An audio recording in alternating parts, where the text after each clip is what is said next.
బ్యాంకుల్లో మరొక టాపిక్ చూద్దామండి. బ్యాంకింగ్లో జాతీయకరణ బ్యాంకులు. జాతీయము అంటే ఏమిటండి? ప్రైవేటు సంస్థలు, ప్రైవేట్ ఆర్గనైజేషన్స్, ప్రైవేటు ఆస్తులు ఎవరి ఆధీనంలోకి వెళ్ళిపోవటం అండి అంటే ప్రభుత్వపు ఆధీనంలోకి వెళ్ళిపోవడాన్ని జాతీయకరణము అంటారు. అయితే భారతదేశంలో 1969 నాటికి పెద్దగా బ్యాంకింగ్ అవేర్నెస్ లేదండి.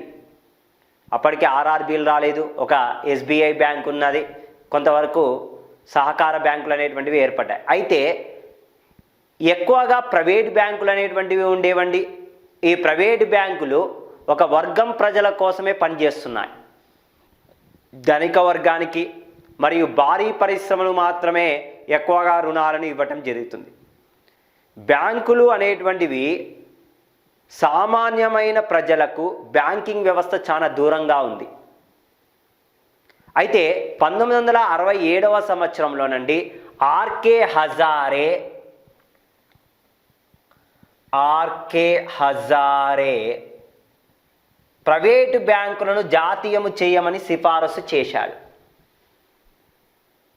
1967లో ఆర్కే హజారే సిఫారసు చేశాడు బ్యాంకులను జాతీయం చేయమని. అయితే ఇందిరాగాంధీ 1967వ సంవత్సరంలో ప్రైవేటు బ్యాంకులకు సామాజిక నియంత్రణ పద్ధతిని, సామాజిక నియంత్రణ,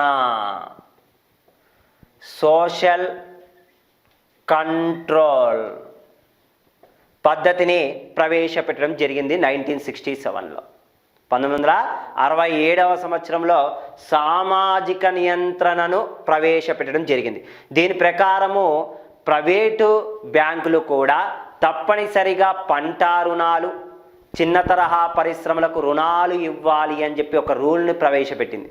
కానీ దీనిని ప్రైవేటు బ్యాంకులు ఎవరు కూడా పెద్దగా సీరియస్గా తీసుకోలేదు, ఎవరు కూడా పాటించలేదు. దీంతో ఇందిరాగాంధీ 1969వ సంవత్సరంలో 1969 జూలై 19న 14 ప్రైవేటు బ్యాంకులను జాతీయము చేయటం జరిగింది. 14 ప్రైవేట్ బ్యాంకులను జాతీయము చేయటం జరిగిందండి. ఆ 14 బ్యాంకులు ఏమిటండి అంటే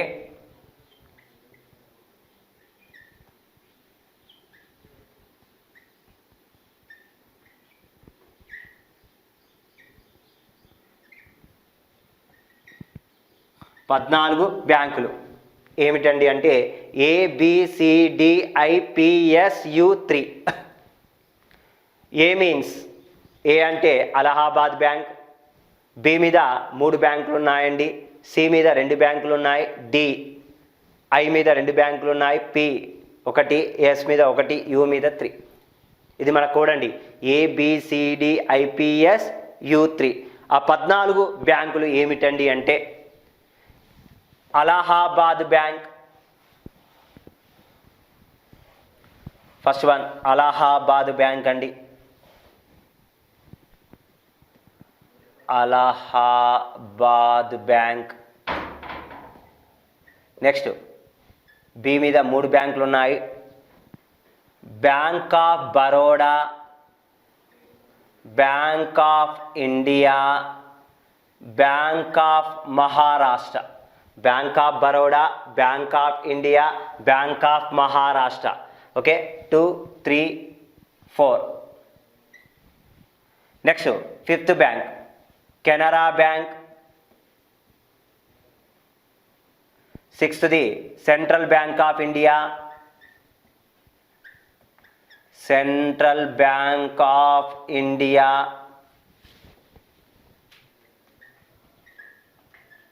ఏడవ బ్యాంక్ ఏదండి అంటే దేనా బ్యాంక్. ఓకే, ఐ మీద 2 బ్యాంకులు ఉన్నాయి, 8వది ఇండియన్ బ్యాంక్, ఇండియన్ బ్యాంక్. 19వది Indian overseas bank, Indian overseas bank. 10వది Punjab national bank, Punjab national bank. Okay, 11వది syndicate bank, S means syndicate bank. U మీద 3 బ్యాంకులు ఉన్నాయండి, 12, 13, 14. 12వది యూకో బ్యాంక్, 13వది united bank, united bank, UCO bank, union bank, union bank. మొత్తము ఎన్ని బ్యాంకులు ఉన్నాయండి అంటే 14 బ్యాంకులు కలవండి. 14 బ్యాంకులు అనేటువంటివి కలవండి. ఆ 14 బ్యాంకులు ఏమిటండి అంటే Allahabad bank, bank of Baroda, bank of India, bank of Maharashtra, Canara bank, central bank of India, Dena bank, Indian bank, Indian overseas bank, Punjab national bank, syndicate bank, UCO bank, united bank, union bank. మొత్తము మన మొదటి విడత 14 బ్యాంకులను జాతీయం చేశారు. ఈ 14 బ్యాంకుల్లోనండి 50 కోట్లకు పైగా డిపాజిట్లు కలిగిన ప్రైవేట్ బ్యాంకులనే జాతీయం చేశారు. ఎన్ని కోట్లు ఉండాలండి మినిమం డిపాజిట్స్ అంటే 50 కోట్లకు పైగా డిపాజిట్లు కలిగిన 14 బ్యాంకులను జాతీయం చేయటం జరిగింది. ఇది మొదటి విడత చేయటం జరిగిందండి 14 బ్యాంకులను. ఆ తరువాత రెండవ విడత అండి, రెండవసారి బ్యాంకులను జాతీయం ఎప్పుడు చేశారండి అంటే ఫస్ట్ విడత 1969లో అయితే, 1969లో అయితే, రెండవసారి 1980 ఏప్రిల్ 15న 1980 ఏప్రిల్ 15న 6 ప్రైవేటు బ్యాంకులను జాతీయం చేశారు. 6 ప్రైవేటు బ్యాంకులను జాతీయం చేయటం జరిగింది. ఈ 6 బ్యాంకులలో కూడా 200 కోట్లకు పైగా డిపాజిట్లు కలిగినటువంటి 6 బ్యాంకులను, ఈ 6 బ్యాంకుల్లో కూడా 200 కోట్లకు పైగా డిపాజిట్లు కలిగిన 6 బ్యాంకులను జాతీయం చేశారు. ఆ 6 బ్యాంకులు APCO N V.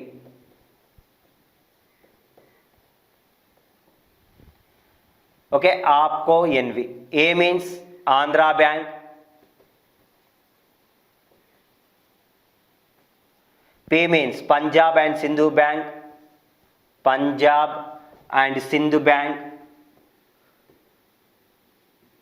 C means Corporation Bank. O means Oriental Bank of Commerce. N means New Bank of India.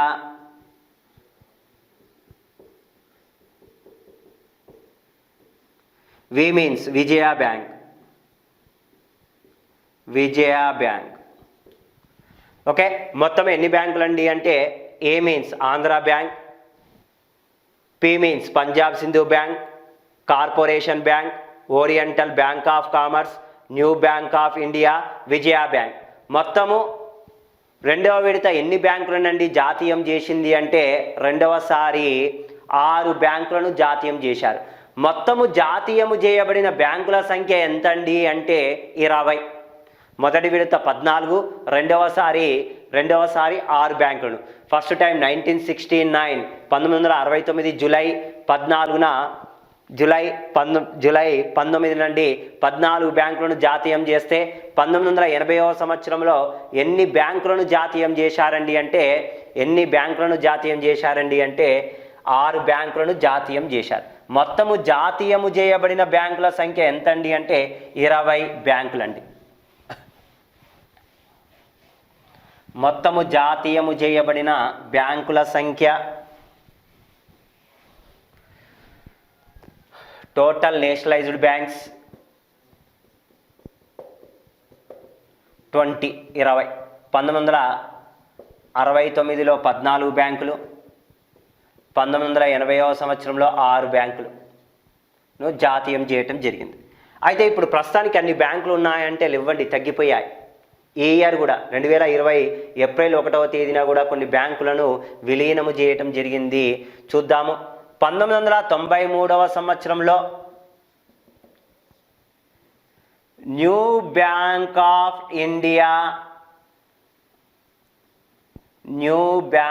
Of India నష్టాలలో ఉండటంతో పంజాబ్ నేషనల్ బ్యాంకులో విలీనం చేయటం జరిగిందండి. ఓకే, నెక్స్ట్ 2019వ సంవత్సరం 2019 ఏప్రిల్ 1వ తేదీన bank of Baroda, Vijaya bank, Dena bank ఒకదానితో ఒకటి విలీనము చేసి బ్యాంక్ ఆఫ్ బరోడాలో విలీనం చేయటం జరిగింది. మూడింటిని కలిపి బ్యాంక్ ఆఫ్ బరోడాగా, వాస్తవానికి బ్యాంక్ ఆఫ్ బరోడా అని కూడా ఈ మొత్తము మూడింటిని కలిపి ఇప్పుడు bank of Baroda, Vijaya bank, Dena bank ఈ రెండు బ్యాంకులు ఎందులో విలీనం అయిపోయాయండి అంటే బ్యాంక్ ఆఫ్ బరోడాలోకి విలీనం కావటం జరిగింది. నెక్స్ట్ ఈ ఇయర్ 2020 ఏప్రిల్ 1వ తేదీన ఏ బ్యాంకులు విలీనం జరిగాయి అంటే పంజాబ్ నేషనల్ బ్యాంకులోకి oriental bank of commerce, United బ్యాంకులు రెండు బ్యాంకులు కూడా ఎందులో విలీనం అయ్యాయండి అంటే పంజాబ్ నేషనల్ బ్యాంకులోకి విలీనం కావటం జరిగింది. నెక్స్ట్ వన్ అండి, యూనియన్ బ్యాంకులోకి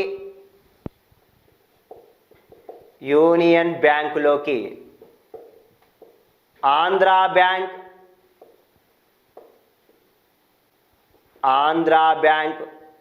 కార్పొరేషన్ బ్యాంకులు విలీనం కావటం జరిగింది. అదేవిధంగా సిండికేట్ బ్యాంక్ ఎందులో విలీనం అయిపోయిందండి అంటే కెనరా బ్యాంకులోకి విలీనం కావటం జరిగింది. సిండికేట్ బ్యాంక్ పోయి కెనరా బ్యాంకులోకి విలీనం కావటం జరిగింది. అలహాబాద్ బ్యాంక్ అనేటువంటిది ఎందులో విలీనం కావటం జరిగిందండి అంటే ఇండియన్ బ్యాంకులోకి విలీనం కావటం జరిగింది.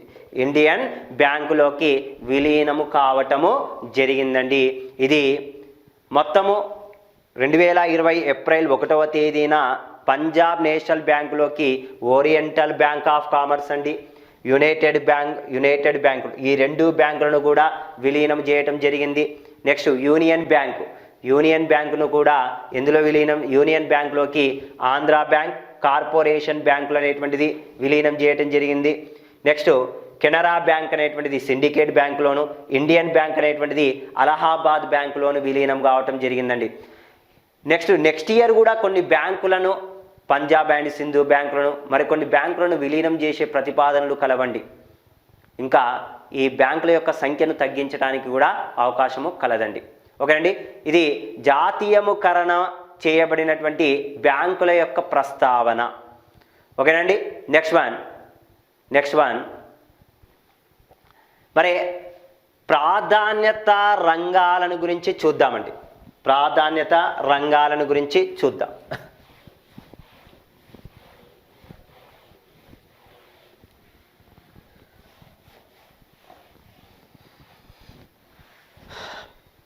ప్రయారిటీ సెక్టార్ లెండింగ్ అంటారు.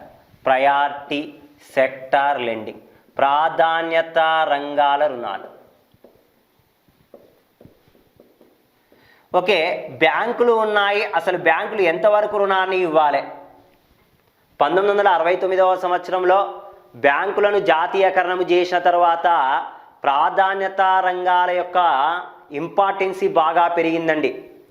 1980వ సంవత్సరంలోనండి ప్రాధాన్యత రంగాల రుణాలు వాణిజ్య బ్యాంకులు తప్పనిసరిగా 40% ఇవ్వాలి. కంపల్సరిగా రుణాలని ఇవ్వాల్సి వస్తుంది. ఈ రుణాలలో 12% రుణాలు వ్యవసాయ రుణాలు ఉండాలి. కంపల్సరిగా వ్యవసాయ రుణాలు 12% ఉండాలి. పంట రుణాలు ఎంత శాతం ఉండాల్సి వస్తుందండి అంటే 12%. 18% అండి, 18% వ్యవసాయ రుణాలు ఉండాలండి.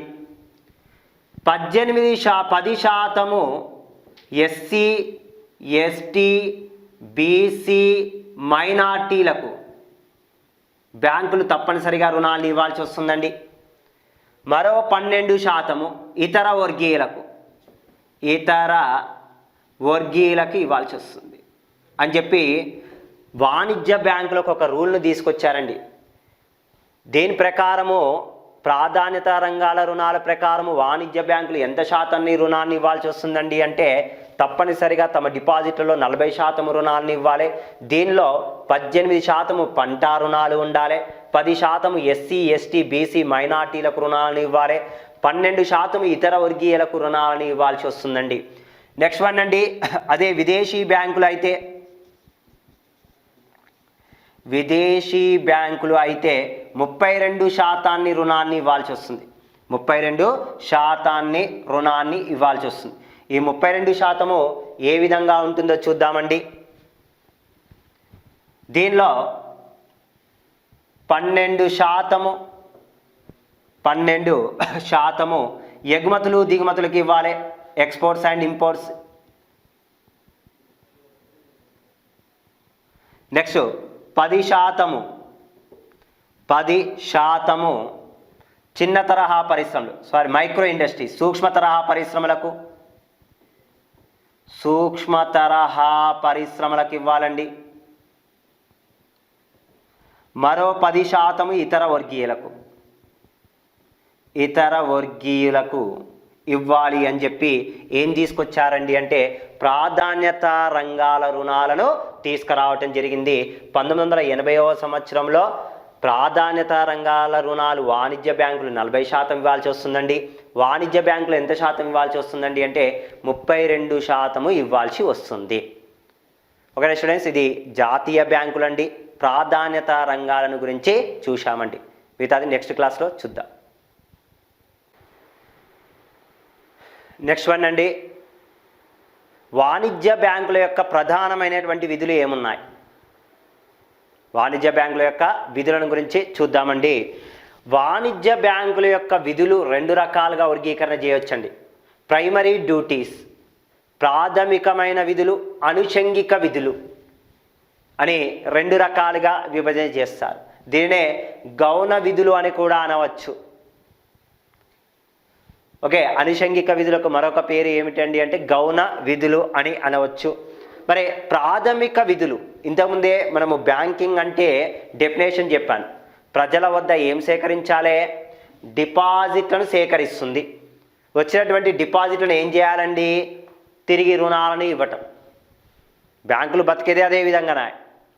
మరి ఆ రుణాల ద్వారా పరపతిని సృష్టించటం. ఇక్కడ పరపతి అంటే ఏమిటండి అంటే రుణాల మీద వచ్చేటువంటి వడ్డీని సృష్టించటం. ఉదాహరణకు ఒక వ్యక్తి బ్యాంకులో 1 లక్ష రూపాయలు డిపాజిట్ చేశాడు. ఏ అనేటువంటి పర్సన్ బి అనేటువంటి పర్సన్కి రుణాన్ని ఇచ్చింది. ప్రతి నెల ఏం చేస్తుందండి అంటే వడ్డీని కడతాడు. వాటినే పరపతి సృష్టి అని చెప్పవచ్చు. కొత్తగా సృష్టిస్తుంది. మరి చెక్కు పద్ధతిని ప్రోత్సహించటం. చెక్కు పద్ధతి అంటే ఇక్కడ చెక్కులు అనేటువంటివి 2 రకాలుగా ఉంటాయండి. ఒకటి బేరర్ చెక్కు, క్రాసుడు చెక్ అని. బేరర్ చెక్కు, క్రాసుడు చెక్ అని అంటారు. క్రాసుడు చెక్ అంటే చెక్కు మీద ఇలా క్రాస్గా రాస్తామండి, పేరు గిట్లా రాస్తాం. తప్పనిసరిగా ఎక్కడ పోవాల్సి వస్తుందండి? ఆ వ్యక్తికి ఎవరైతే విత్డ్రా చేసుకుంటాడో అతడికి బ్యాంకింగ్ అకౌంట్ తప్పనిసరిగా ఉండాలి. తీసుకుపోయి అతని అకౌంట్లో జమ చేయాల్సి వస్తుంది చెక్కును. అప్పుడు క్లియరెన్సీ అవుతుంది. అలా కాకుండా బేరర్ చెక్ అయితే ఎవరైతే ఈ చెక్కును ఇచ్చాడో ఆ చెక్కు ఆ బ్యాంకులోనే పోయి తీసుకోవడానికి కూడా అవకాశం ఇచ్చాడు బేరర్ చెక్లో అయితే. నెక్స్ట్ వన్ అండి, ఇక్కడ మరి డిపాజిట్ల సేకరణ, రుణాలను మంజూరు చేయటము, పరపతిని సృష్టించడము, చెక్కు పద్ధతిని ప్రోత్సహించడం అనేటువంటి ప్రాథమిక విధులు. మరి డిపాజిట్లు ఎన్ని రకాల డిపాజిట్లు ఉన్నాయి అంటే 2 రకాల డిపాజిట్లు గలవండి. ఒకటి డిమాండ్ డిపాజిట్స్, ఇంకోటి కాల పరిమితి deposits. First one demand deposits, కాల పరిమితి డిపాజిట్స్. డిమాండ్ డిపాజిట్స్ అంటే బ్యాంకుల్లో మనము అకౌంట్లో సేవింగ్ చేస్తాము, ఏ టైంలో అంటే ఆ టైంలో పోయి తీసుకుంటాం. ఈరోజు ఒక 10,000 రూపాయలు వేసాము, గంట సేపటికి చెక్ ద్వారా అయినా తీసుకో, లేకుంటే ఏటీఎం ద్వారా అయినా నగదును ఉపసంహరించుకోవడానికి అవకాశం ఇచ్చాడు. అలాంటి డిపాజిట్లను డిమాండ్ డిపాజిట్స్ అంటారండి. డిమాండ్ డిపాజిట్స్ మనకు 2 రకాలు ఉంటాయి. Saving deposits. సేవింగ్ డిపాజిట్స్ ఎవరి కోసం అండి? సామాన్య ప్రజానికము అనేటువంటిది ఉపయోగిస్తుంది. ఇందులో సాధారణంగా వడ్డీ రేటును కూడా చెల్లిస్తూ ఉంటుందండి. మరి బిజినెస్ పర్సన్స్కి ఇచ్చేటువంటి డిపాజిట్స్ అకౌంట్ ఏదండి అంటే కరెంట్ అకౌంట్ డిపాజిట్స్గా చెప్పుకోవచ్చు. కరెంట్ అకౌంట్ డిపాజిట్స్ ఇది కేవలము బిజినెస్ పర్సన్స్ మాత్రమే తీసుకునేటువంటి అంటే సామాన్య ప్రజానికం తీసుకునేటువంటిది ఏదండి అంటే సేవింగ్ డిపాజిట్స్. మరి కాల పరిమితి డిపాజిట్స్, టైం డిపాజిట్స్ 2 రకాలు ఉంటాయి. Fixed deposits, recurring deposits. ఇక్కడ కాల పరిమితి డిపాజిట్స్లో ఫస్ట్ వన్ ఫిక్స్డ్ డిపాజిట్స్ అన్నాను. ఒక అమౌంట్ను ఒక 5-6 లక్షలను బ్యాంకుల్లో ఏం చేస్తాడండి అంటే ఫిక్స్డ్ చేస్తాడు, నెలకు వడ్డీని కోరుకుంటాడు, ఎంత వడ్డీ రావాలని ఫిక్స్డ్ డిపాజిట్ చేయటం. మరి రికరింగ్ డిపాజిట్స్ అంటే ఒక 5 సంవత్సరాల్లో 5 లక్షల రూపాయలను పొదుపు చేయాలి. 5 సంవత్సరాల్లో వాయిదా పద్ధతిలో చెల్లిస్తూ ఉంటాడండి. ఒకటేసారి కాకుండా వాయిదా పద్ధతిలో చెల్లించడానికి పొదుపు చేయడానికి అవకాశం ఉన్నది కాలపరిమితి డిపాజిట్ ఏదండి అంటే recurring deposits. Next fixed deposits అంటే ఒకటేసారి బల్క్ అమౌంట్ని తీసుకుపోయి ఫిక్స్డ్ చేయటం. మరి అనుషంగిక విధులు. అనుషంగిక విధులు అనేటువంటివి 2 గలవండి. ఒకటి ప్రాతినిధ్యపు నిధులు, సాధారణ సేవలు అనేటువంటివి 2 కలవండి. ప్రాతినిధ్యపు నిధులు అంటే ఏమిటి? ప్రాతినిధ్యపు నిధులు అంటే ఏమిటండి అంటే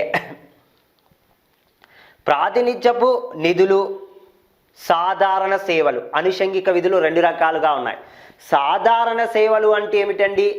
బ్యాంకింగ్లో లాకర్ ఫెసిలిటీస్ ఇవ్వటము, చెక్కులను క్లియరెన్సీ చేయటము, ఇలాంటి పద్ధతులను సాధారణ సేవలు అంటారు. ప్రాతినిధ్యపు విధులు అంటే ఏమిటండి అంటే ఇన్సూరెన్స్, బీమా సౌకర్యము కల్పించటం. ఈ మధ్యకాలంలో బ్యాంకుల వాళ్ళు కూడా బీమా సౌకర్యము అనేటువంటిది కల్పించటము జరుగుతుందండి.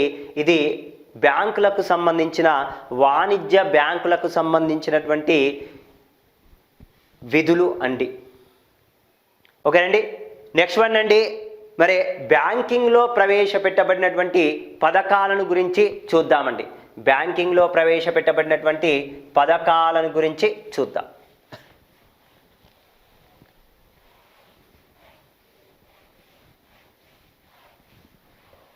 బ్యాంకింగ్లో ప్రవేశపెట్టబడినటువంటి పథకాలు.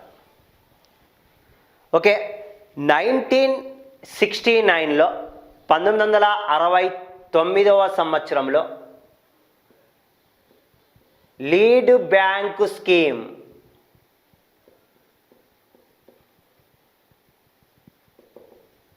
లీడ్ బ్యాంకు పథకాన్ని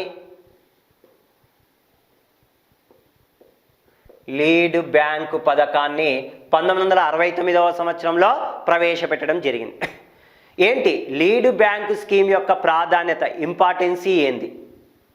లీడ్ బ్యాంకు పథకము యొక్క ప్రాధాన్యత, దీనిని నారీమన్ కమిటీ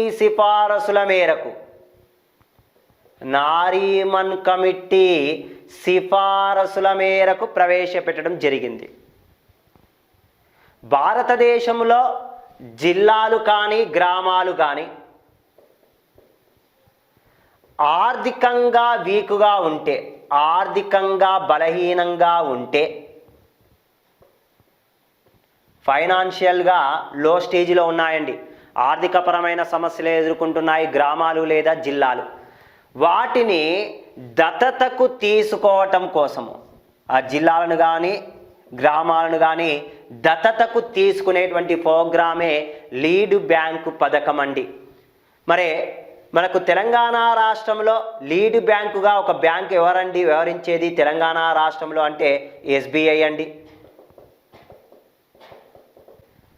ఆంధ్రప్రదేశ్ రాష్ట్రానికైతే ఏపీలో అయితే యూనియన్ బ్యాంక్, ఇంతకుముందు ఆంధ్ర బ్యాంక్ ఉండేదండి, బట్ ఇప్పుడు యూనియన్ బ్యాంకులో విలీనం అయిపోయింది. కాబట్టి తెలంగాణకు లీడ్ బ్యాంకుగా ఎవరు వ్యవహరిస్తున్నారండి అంటే ఎస్బీఐ అండి. ఏపీకి అయితే లీడ్ బ్యాంకుగా ఎవరు వ్యవహరిస్తున్నారండి అంటే యూనియన్ బ్యాంక్. ఏదైనా గ్రామము కానీ జిల్లాలు కానీ ఆర్థికంగా వెనుకబాటుతనంలో ఉంటే వాటికి ఫైనాన్షియల్గా హెల్ప్ఫుల్ చేస్తుందండి దత్తతకు తీసుకొని. ఈ విధంగా రాబడినటువంటి పథకం ఏదండి అంటే లీడ్ బ్యాంకు పథకము అండి. నెక్స్ట్ ప్రధానమంత్రి జన్ ధన్ యోజన స్కీమ్ గురించి చూద్దామండి. ప్రధానమంత్రి జన్ ధన్ యోజన స్కీమ్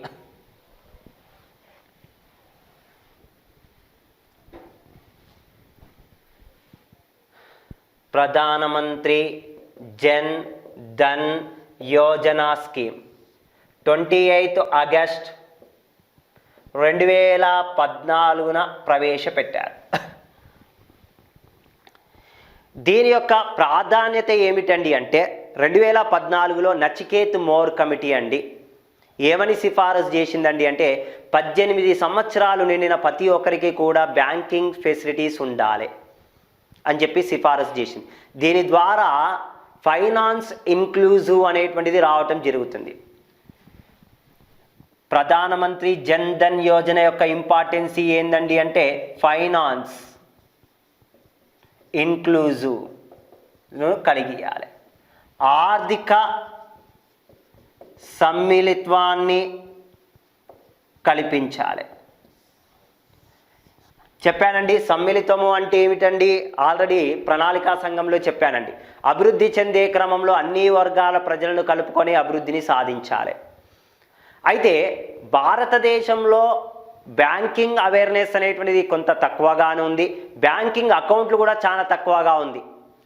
భారతదేశంలో 100% బ్యాంకింగ్ అకౌంట్ ఉన్నటువంటి జిల్లా ఏదండి అంటే 100% బ్యాంకింగ్ అకౌంట్ ఉన్నటువంటి జిల్లా ఏదండి అంటే కేరళ రాష్ట్రంలో పాలాక్కడ్ అండి. కేరళ రాష్ట్రంలోని పాలాక్కడ్ అనేటువంటి జిల్లాలో 100% బ్యాంకింగ్ అవేర్నెస్, బ్యాంకింగ్ అకౌంట్స్ అనేటువంటివి ఉన్నాయి. అయితే భారతదేశం మొత్తము ప్రతి ఒక్కరికి 18 సంవత్సరాలు నిండిన ప్రతి ఒక్కరికి కూడా బ్యాంకింగ్ అకౌంట్ ఉండాలనేటువంటి ఉద్దేశంతోటి ప్రధానమంత్రి జన్ ధన్ యోజన స్కీమ్ను ప్రవేశపెట్టారు. ఈ స్కీమ్లోనండి జీరో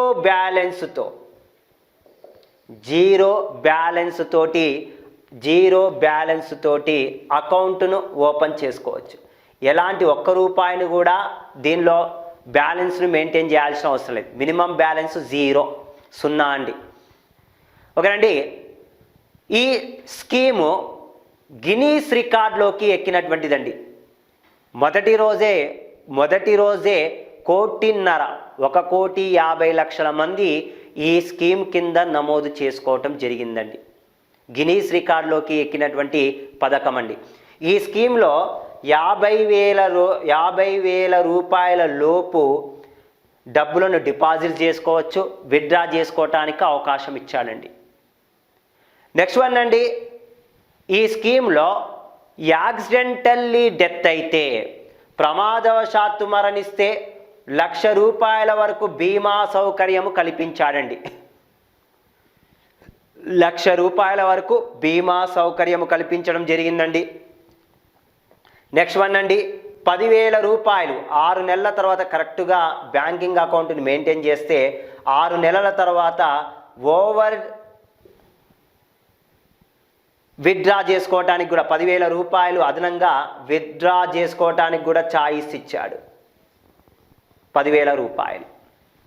ఈ విధంగా వచ్చినటువంటి స్కీమ్ ఏదండి అంటే ప్రధానమంత్రి జన్ ధన్ యోజన స్కీమ్ అనేటువంటిది 28 ఆగస్టు 2014 ప్రవేశపెట్టడం జరిగింది. అదేవిధంగా కొన్ని ఇన్సూరెన్స్ స్కీమ్సెస్ బ్యాంకుకు సంబంధించినవి ప్రవేశపెట్టడం జరిగిందండి. ఒక 3 పథకాలు 2015లో. ఓకే, 3 పథకాలు ప్రధానమంత్రి సురక్ష బీమా యోజన, ప్రధానమంత్రి జీవన్ జ్యోతి బీమా యోజన, ప్రధానమంత్రి జీవన్ జ్యోతి బీమా యోజన, ప్రధానమంత్రి సురక్ష బీమా యోజన, అటల్ పెన్షన్ యోజన. అటల్ పెన్షన్ యోజన, ప్రధానమంత్రి సురక్ష బీమా యోజన, ప్రధానమంత్రి జీవన్ జ్యోతి బీమా యోజన, అటల్ పెన్షన్ యోజన. ఈ 3 పథకాలను నరేంద్ర మోడీ ప్రకటన చేశాడండి 9th మే 2015న ప్రకటన చేశాడు నరేంద్ర మోడీ. ఈ 3 పథకాలు అమల్లోకి వచ్చింది 1 జూన్ 2015 నుంచి అమల్లోకి వచ్చాయి. ఈ పథకాలు ఇప్పుడు కూడా అమల్లో ఉన్నాయండి. స్టూడెంట్స్ ఎవరికైనా బ్యాంకింగ్ అకౌంట్లో ఉంటే ఈ స్కీమ్ కింద ఇప్పుడు కూడా పోవచ్చండి. ప్రధానమంత్రి సురక్ష బీమా యోజన, ప్రధానమంత్రి జీవన్ జ్యోతి బీమా యోజన స్కీమ్ను గురించి చూద్దామండి. ప్రధానమంత్రి సురక్ష బీమా యోజన యొక్క ఇంపార్టెన్సీ ఏందండి అంటే 18 నుండి 70 సంవత్సరాల ఏజ్ గ్రూప్ను కలిగినటువంటి వారికి ఈ పథకాన్ని వర్తింపజేశాడు. ఎంత ఏజ్ గ్రూప్ ఉండాలి? 18 నుంచి 70. ఎప్పుడు ప్రకటన చేశాడు? 9th మే 2015. అమల్లోకి వచ్చింది 1 జూన్ 2015.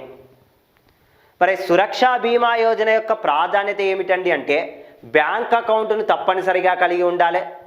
బ్యాంకింగ్లో అకౌంట్ కంపల్సరీగా ఉండాలి. ఈ స్కీమ్ కింద ప్రీమియం ప్రతి సంవత్సరం ప్రీమియం 12 రూపాయలు చెల్లించాలి. ప్రీమియం ఎంత చెల్లించాల్సి వస్తుందండి అంటే 12 రూపాయలను చెల్లించాల్సి వస్తుంది. బ్యాంక్ అకౌంట్ అనేటువంటిది ఉండాలి. ప్రీమియం అనేటువంటిది 12 రూపాయలు తప్పనిసరిగా చెల్లించాల్సి వస్తుందండి. అయితే ఈ స్కీమ్ కింద ప్రమాదవశాత్తు మరణిస్తే ఎంత ఏజ్ అండి? 18 నుంచి 70 సంవత్సరాల ఏజ్ కలిగినటువంటి వారు ప్రమాదవశాత్తు మరణిస్తే 2 లక్షల రూపాయలు ఇన్సూరెన్స్ బీమాను కలిగించాడండి. 2 లక్షల రూపాయల వరకు బీమా సౌకర్యం ఇవ్వటం జరిగింది. ప్రమాదవశాత్తు మరణిస్తే 2 లక్షల రూపాయలు ఇవ్వటం జరుగుతుంది ప్రధానమంత్రి సురక్ష బీమా యోజన స్కీమ్లో. నెక్స్ట్ అదేవిధంగా ప్రధానమంత్రి జీవన్ జ్యోతి బీమా యోజన స్కీమ్ గురించి చూద్దామండి. ప్రధానమంత్రి జీవన్ జ్యోతి బీమా యోజన స్కీమ్ గురించి చూద్దామండి.